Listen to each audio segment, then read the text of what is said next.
Hilton. It's great to be back with you for another episode in our series of the best exercises for. And today we thought we'd delve right into chest voice. Mm. So, before we get on to that, what is a vocal register and how many do we actually have? Oh, that question. Yeah, thanks for putting me on the spot. Well, there is a lot of disagreement and contention when it comes to talking about vocal registers. So ultimately, over the past 150 odd years of science and research, we still haven't come to an agreement on what is a vocal register, does it exist, what are the parameters, and what do we call them? So that's my caveat there. For me, my observation has been that there are several places where a voice shifts, and a register really is just an area of your range. And people label them all sorts of things.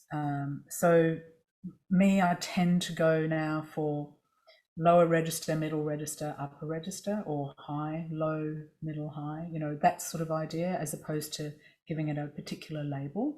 But we're talking about chest register today because this is how many people describe it, or chest voice is another term.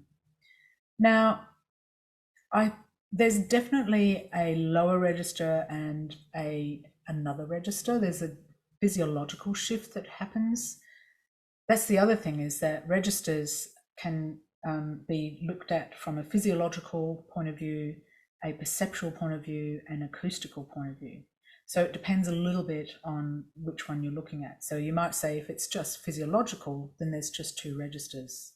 There's that bottom one and then that upper one, and you've got this one transition. But as we go higher, there are some other shifts that seem to happen, but these seem to be much more on an acoustical level. So making changes to the acoustics is much more useful there, whereas in the first shift, it's more useful to make a physiological change. So I don't know. I don't think I'll probably answer that question. I don't want to be cornered. That I can talk about some of the registered terms that are out there, if that helps. People often talk about the very first register being fry or pulse, which is that sort of sound. I can't even do it these days, but it's. Can you do the creaky sound? Yeah, there it is. So since menopause, my fry is gone, which is kind of interesting. I can do it when I suck in air, but not so much when I go forward. Yeah, so that's fry, also known as pulse, and I think M0 is another term that people use. Then the next register is the one which is more in the range of where we speak, assuming that we don't have any issues with speaking. So this is often called, as we're talking about, the chest register, chest voice, M1, modal, speech, thick folds. So that can be another term. Then the next register, head voice, head register, loft, M2, thin folds. And then the last one is whistle tone or falsetto, M3, flageolet, someone calls it, I think. Or maybe that's head voice, can't remember. But anyway, it sounds really quite painful to me. So they're the registers that I'm aware of. Some people also talk about middle register, mix, belt. There's that too. Some people talk about that as a register. Other people say it's a quality. So I'm probably making those people who are trying to get a definitive answer quite frustrated because there is none. And I'm not going to be the one who goes around saying, this is the way you have to label them. I think singing teachers just need to be aware there's a whole bunch of stuff out there. Nobody's got all the answers, and you have to figure out really what works for you. And I do use the term chest register or voice because a lot of singers recognize what that means in terms of a sensory thing. Mm. Yeah. So is that because we can feel it vibrating in the chest? That's where it gets its name from. I can feel that vibration. But if I go, woo, woo, then I don't feel a vibration in Mm. the chest area. So I think it's come from that. And that's definitely how it was described to me when I first learned about registers. Mhm. Why is it important for us and singers to establish a chest voice? Well, first of all, the caveat to this is not all singers need to. So if you work in the classical world, in fact, it's discouraged and removed. So that wouldn't be appropriate. If you're in the pop world, you might choose to sing in a vocal quality or style that doesn't incorporate any of that resonance at all.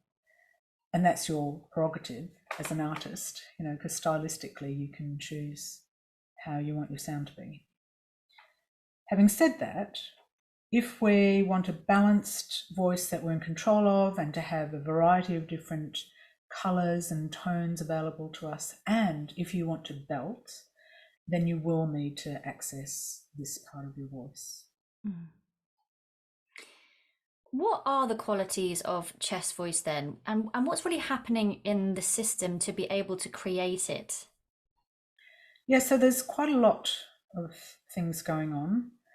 First of all, if we think about muscle engagement, so we've got the thyroarytenoid muscle, which runs all the way along the vocal folds, and they've got the CT or the cricothyroid muscles, which sit on the outside of the larynx, but attached to the thyroid cartilage and cricoid cartilage to help when they contract. That basically helps the vocal folds lengthen and thin out so we can get up to the next part of our voice. So when we're in chest voice, the TA is engaged. So if I'm singing down here, my TA is engaged. I could disengage it, see if I can. So I'm not really, I've got the pitch, but I'm not really engaging TA. So this means that we've got more mass coming together. So if we think about the vocal folds on the vertical, they could be coming together from the bottom to the top when they eventually do come together, or the whole mass during the glottal cycle, or it could be just the top is coming together with no TA engagement. So as soon as we engage that muscle, or when I do that, I'm engaging TA, then much larger mass of the vocal fold can come together, and so we get a bigger tone or a louder, stronger tone. So we've got TA engagement, and we also, during the glottal cycle, so the vocal folds go from top to bottom in their cycle, and if you're and they come together on the vertical on the horizontal as well. So we've got vertical and horizontal connection. So the amount of times they come together will determine our pitch. So if we're my vocal folds are coming together 440 times a second. And in that, so one of those moments is called a glottal cycle. Now, in the glottal cycle, our vocal folds move open from the bottom through the middle up to the top and then close again at the bottom as the top opens. And that's one glottal cycle. And there is this little moment where the vocal folds are actually connected on the vertical 100%, or most of 100%, or some percentage of 100%, of 100%. And the amount of time that they're in that position, which is called the close quotient, and that's measured in percentage, will also determine how strong the sound is. So if I'm only coming together like 30%, like if my quotient is only about 30%, then I'll have a very breathy tone. If it's more, interesting enough, it's more like sort of 60 to 70 is a stronger sound, and that would sound chestier. So we get the that's that. I mean, I don't know what that would be, maybe 50%, or it could be where the vocal folds are not staying together at that close quotient for a very long time. So we've got TA engagement and close quotient and the mass. are all contributing to the chest resonance. And we have a great episode of the podcast. It's episode 44 with Chris Johnson talking about vocal registers. And he describes how when we have all those components that you've just mentioned there, we're going to get the qualities of non-breathy, it's a buzzy sound, and it's going to get louder as we increase in pitch. Ideally, what is the larynx doing in terms of movement? Are we going to have a high larynx, a low larynx? Does it matter, larynx? What's the state of it? Well, you don't want to have a larynx that's too low, because if I go too low, so if I drop my larynx as I descend, now my vocal folds can't come together. If I keep my larynx in a more neutral position, now my vocal folds are in the right position for closure. So that's one thing I would say about the larynx. As we go higher, the larynx may want to track up as we go into the higher notes. And that's okay, as long as it's not impeding the pitch or the quality or the dynamics. So, I mean, some people talk about maintaining a totally neutral larynx all the way. When I did my study, where I looked at female vocalists from classical and non-classical backgrounds singing through from D4 up to D5 on a major scale on the sound R, one of the things that I noticed was that as they got closer into the transition point, which was in the area of A flat, the larynx actually came up. So I wonder if maybe, because it happened in both classical and non-classical singers, I wondered if maybe that is a part of the process, that actually it does need to come up. But if it comes up too far, now that interferes with, once again, with vocal fold closure, and we start to get people engaging the wrong muscles or pushing more air. Eventually, they'll crack, the voice might crack, or they might flip into falsetto. So there's definitely a point at which, if the larynx comes up, there's a point at which it might be too high. What vocal range are we actually covering then in a chest voice, in cisgendered voices? I work around the guidelines of anything from G4 down for females is chest, and for males, anything from D4 down is chest. Once you get into higher notes, we're getting into transition. This is where we need to start making some shifts. When we're talking about belt, because as you mentioned in the beginning, we need this foundation to assist us with that quality / register, however you want to look at it. Where can chest be taken up to generally for a belt? I think that depends on the physiology of the singer. Because I've heard people belting up to F5. Of course, if they go beyond that, it might all fall apart. But it's they've built that into their voice, and they've done it so much that it's comfortable. And then there are other people who start doing that belt, around A4, and the voice falls apart. So if the larynx is too high, so it's I think it really depends on the physiology. Maybe also a little bit on development. In the beginning, it's a lot harder than after you've been practicing it for a while. I definitely felt that my voice could tolerate belt when I was vocally fit much better than when I wasn't. Like now, if I go into belt, that would set me probably off coughing or vocal fatigue quite easily, because I'm not practicing as much in terms of technique anymore. I guess it also depends on whether what we're hearing actually is the belt, or whether we've got a perceptive thing or an acoustic thing. So it might sound like somebody is taking chest really high, but in fact they're not.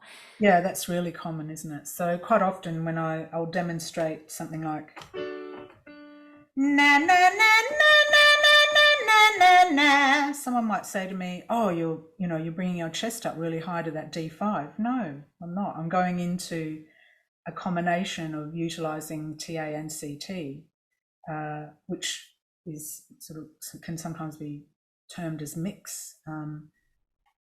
Ingo Tietze talks about mix being when you're using both CT and TA in a sort of percentage game. But I'm also using that sound, you know, from an acoustic point of view to help. And the N, you know, is helping with back pressure on the vocal folds so that they're not having to, well, I'm not pushing more air than if I didn't have the N, I might want to force it a bit more. So I've used different strategies to help me get that sound, but I'm not in chest voice. Absolutely. Yeah, but it might sound, and if someone's never experienced that before, they might think that they're bringing their chest voice up high, but actually all they're doing is learning how to make that transition. Mm. Who's going to potentially have a harder time accessing chest voice? Well, if you've never engaged your TA when you're singing, and especially if you don't engage your TA when you're talking, so if you speak like this all the time, you'll struggle because that TA is not very well developed.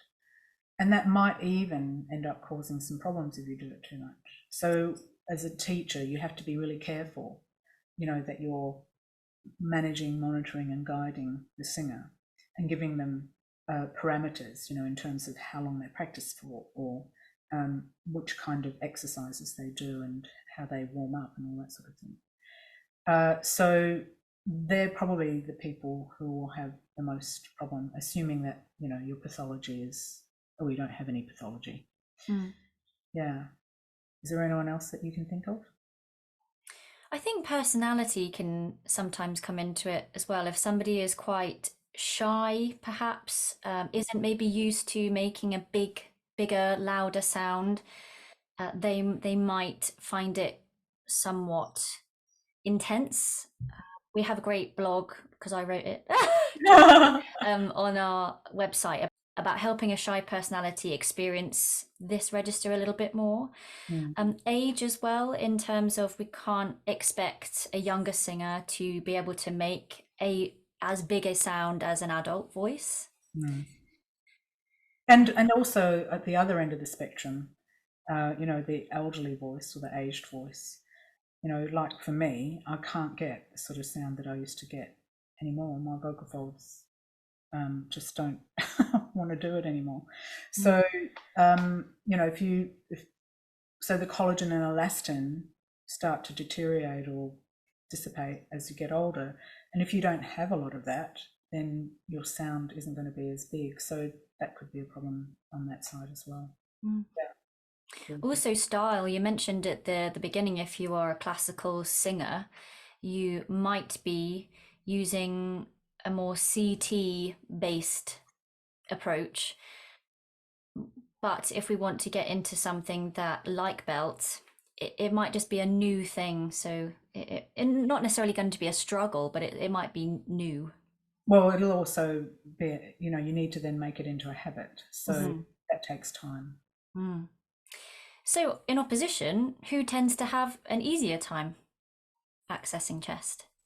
Well, I think those who grow up with that style, you know, if you think about, say, for instance, gospel singers, you know, it's very rare that you find someone who comes from a gospel background who hasn't accessed that side of their voice. Same with rock. So definitely certain genres will, if you've come up through that genre, whether it's self-taught or through training, you probably won't have any difficulty. Men tend to have less difficulty with it than women. In fact, it's very rare that I find a man who is CT dominant. We were talking about earlier about you know, when we're thinking about it from cisgender point of view, definitely someone who's transitioning. So actually that's another thing too, is that if we've got female to male, even though hormonally they're getting what's needed to make adjustments into the thicker vocal fold, it still takes time to adjust to having a thicker vocal fold. And I've talked to a couple of trans men who it took maybe 2 years for them to go from their female voice into their male voice to being really comfortable and it being habit, because it was like, you know, a totally new instrument really that they had to navigate. So that's just technically, let alone repertoire wise, but that might be also problematic as well to access TA. Then if someone's trans female, they may not want to, you know, going on what you were talking about earlier about sort of the psychological side, you know, they may not engage that sound because it reminds them too much of, you know, a voice that they don't want to have. Also, personality wise, for this category as well, if somebody is a louder personality, that can be an advantage. It can also be a disadvantage down the road, health wise. Absolutely. But those who are more gregarious and outgoing and, you know, extrovert tend to overuse their voice, tend to over engage TA, and so often get vocal fatigue or vocal pathology issues as a result of their personality.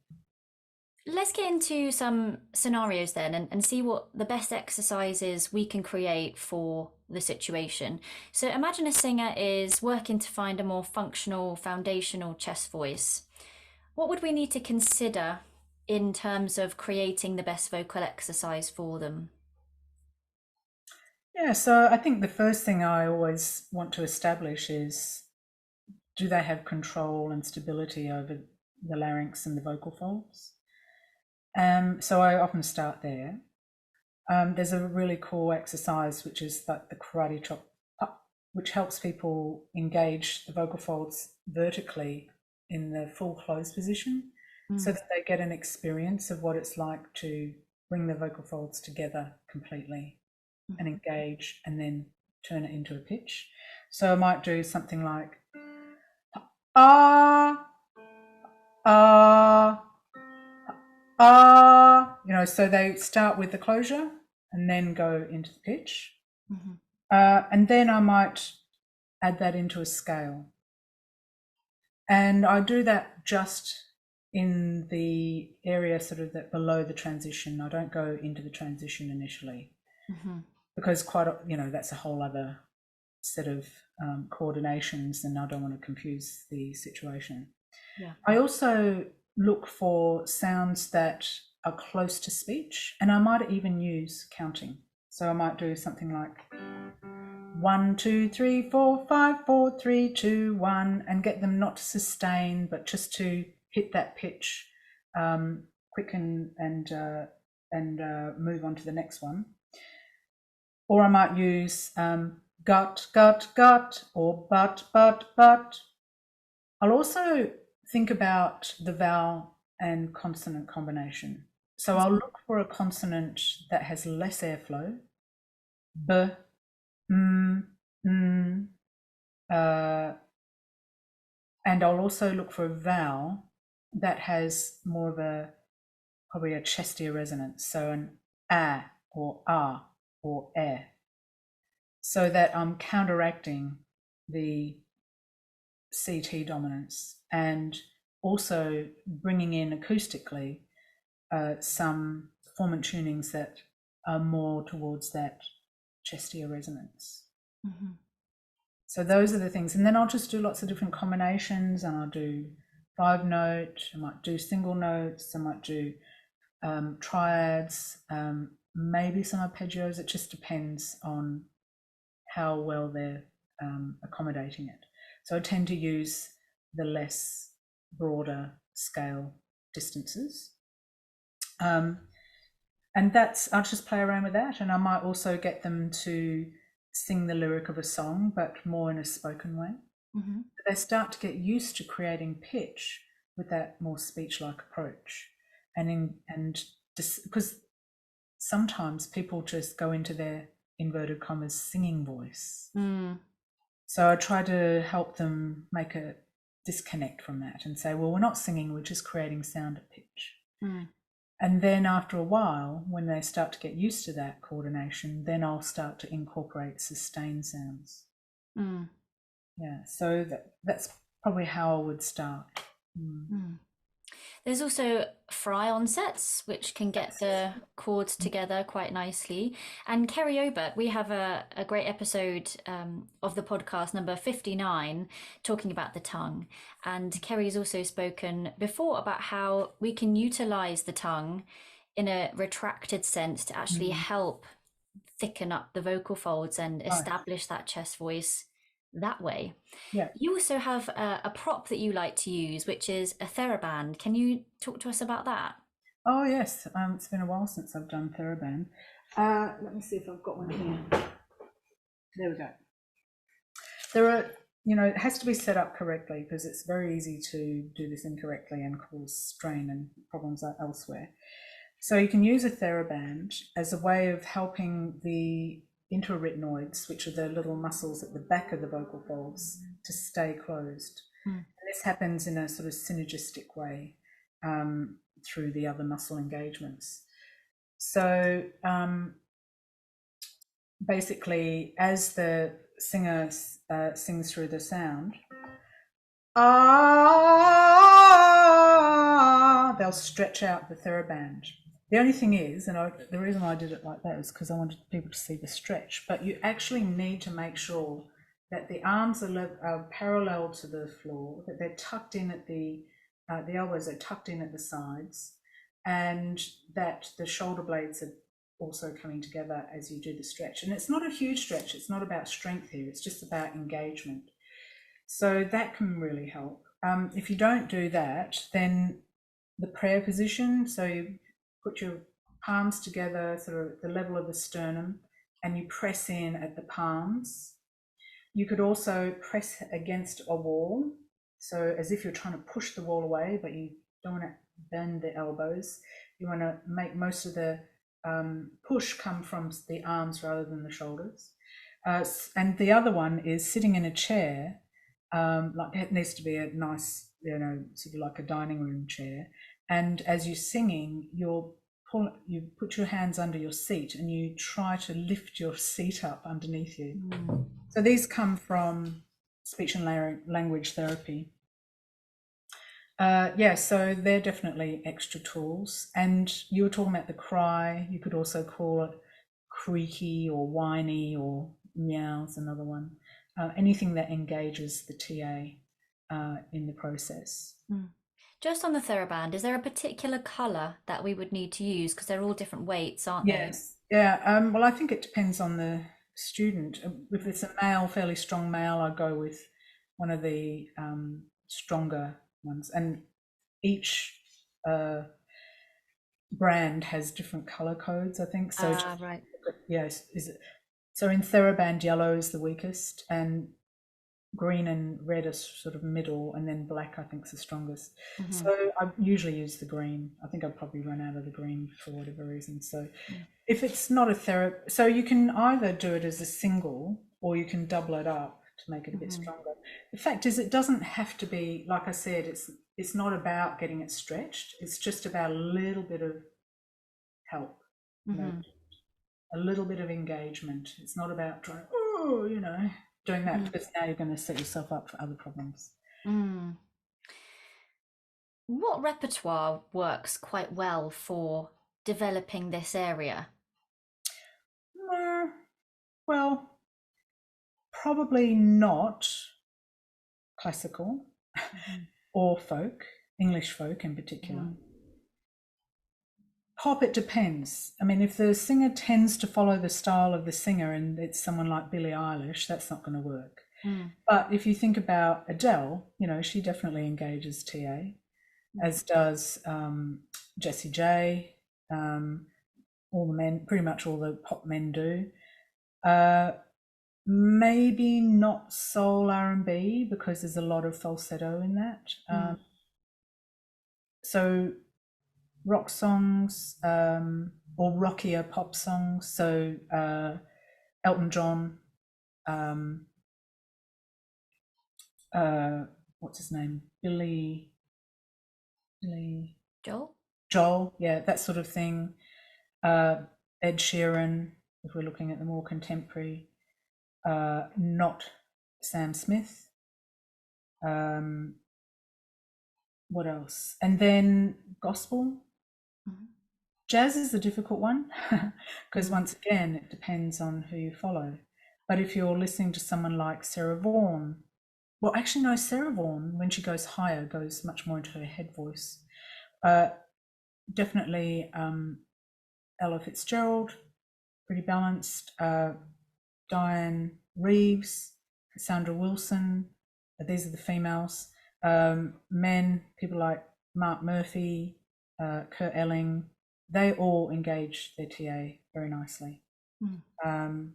Yeah, so you have to, it's not necessarily genre, it'll be stylistic more, you know, because like if you look at pop, there's so many different vocal styles in it, isn't there? And so I usually try and match it the closest to that person's voice so they can kind of relate. And I also ask them who do they listen to, and then I might select, you know, a couple of people that I'd say, oh yes, have a listen to them, and they're engaging their TA well. So we've spoken about engaging a bit more chest with shorter scale patterns, things like the TheraBand, fry on sets, the spoken voice, maybe being staccato before moving into legato lines. It's not always that simple in terms of we're just establishing chest and there's nothing else going on.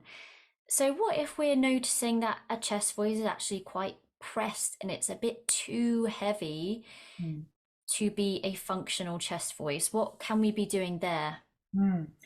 So here I use a couple of strategies. One is to, instead of going ascending, I'll actually descend. So, and I might just do that.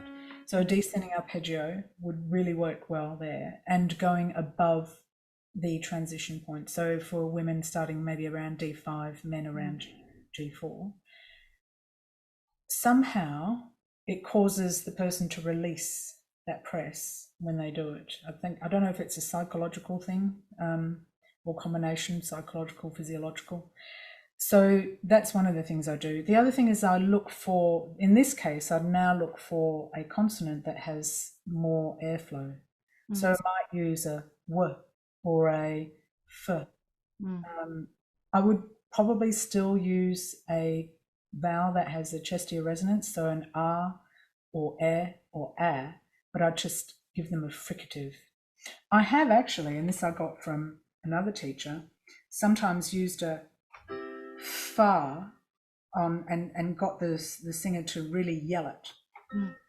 Fa fa fa fa fa fa fa fa fa, which sounds really ridiculous, but at the F, the fricativeness of the F, or the airflow, somehow releases that pressed sound on the vocal folds. And so they get used to making a big sound, but without the extra press or the excessive vocal fold closure. Other things that we might want to consider are the maladaptations. Is there something in the way of that register working as it should because something else is trying to take the job or something else is the crutch? So, for example, the tongue. If the tongue is a bit backed up and tense, yeah, it can be helpful to find chest, but it also could be getting in the way. Yeah. And we had a very recent episode with Chris Johnson talking about the jaw and how that can maladapt to other parts of the system too. So, what might we be looking out for in terms of things getting in the way of the chords coming together as efficiently as they could do, or trying to take the job on for itself? Well, I guess the most obvious is any tension anywhere. So you're looking out for tension, as you were saying, in the jaw, around the throat area, in the shoulders, because that's a pretty quick indicator if someone's over muscling. Then listening out as well for indicators that intrinsic muscles are being over engaged. And that would be like the press sound you were talking about, or someone's got really extreme vocal fold closure and they sound like they're yelling, or the pitch is going flat, or the voice is cracking, or they're getting vocal fatigue, those sort of things. Also, if someone doesn't have any control over dynamics, so they can't do whatever they're doing quietly or loudly. They don't have the option, it's always loud. Then that's an indicator that there's too much muscle engagement. And then, of course, we're also watching out for the larynx, because, you know, singing it's a complex process of lots of different things coordinating at the same time to create a pitch and a sound. So the larynx may be coming up, and then the singer is struggling to get the pitch out, and so they push more air, and now we've got this big sort of vicious cycle going on. When they push more air, now the vocal folds can't stay together, and we lose pitch and quality of sound.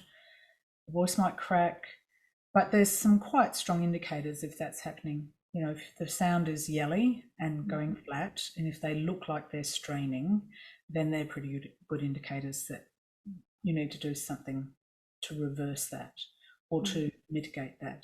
And there's all sorts of different strategies. Now, sometimes people will do that for so long that the muscles stay contracted, and now they get what's called muscle tension dysphonia.